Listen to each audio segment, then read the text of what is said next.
dating nagbebenta po ng kung ano-ano online. Dating pa-post-post lang sa kanyang social media.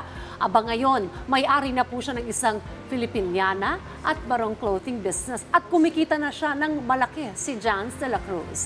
Alamin po natin ang kanyang business story dito lang sa Negosyo Tayo.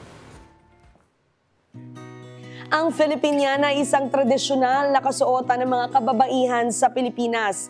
Ito ay karaniwang gawa sa pinya at iba pang natural na uri ng mga materyales. Sa paglipas ng panahon ay nagkaroon na ito ng iba't ibang variations and transformations. Dahil dyan ay isang Filipiniana clothing business ang aming itatampok upang alamin ang kanilang sikreto sa successful na negosyo.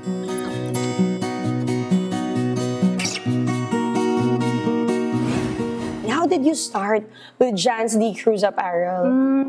Dati kasi, ang online seller ako and mahilig akong mag-reseller kahit na hindi ko naman hawak yung items.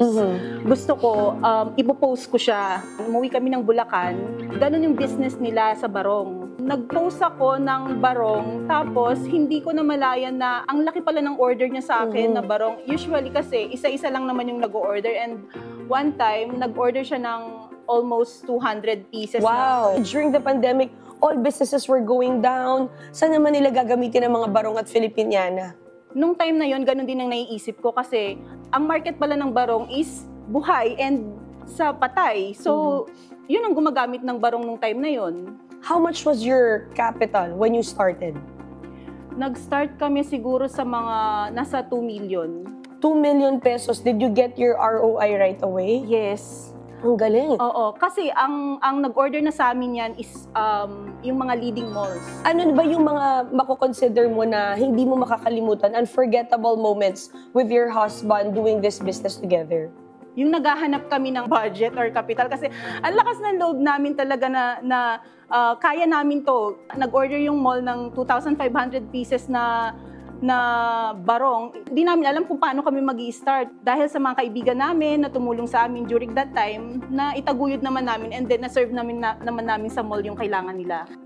Any business tips naman or advice for those people who would also like to enter this kind of business? Mahabang pasensya, good connection to people. Katulad niyan nung sa mall, yung nag-reach out sa akin.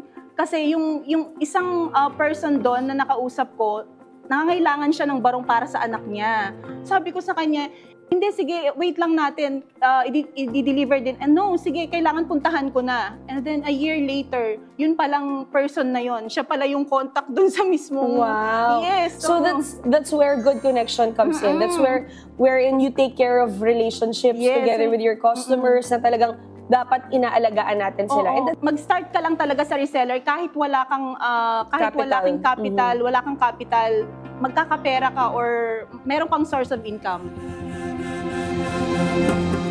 This is made of Taiwan Husi with set na skirt, pinya organza na Barong, organza with silk satin. Usually kasi, yung mga ganitong style, made to order siya. So, kung gusto nyo magpa-customize or meron ding mga RTW sizes, lahat ng Barongs natin is affordable price naman na pwede sa adult and pwede rin sa kids.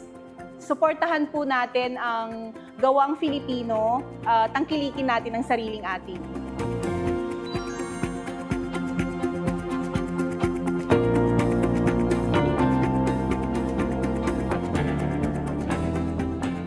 Ikaw ay may pangarap, make sure to grab it and never let go. Yan po ang aral na ibinahagi sa atin ni Ms. Janice de la Cruz. Sa susunod po nating episode ay panibago na namang business story at business tips ang aming ibabahagi sa inyo. Kaya naman, tara, negosyo tayo!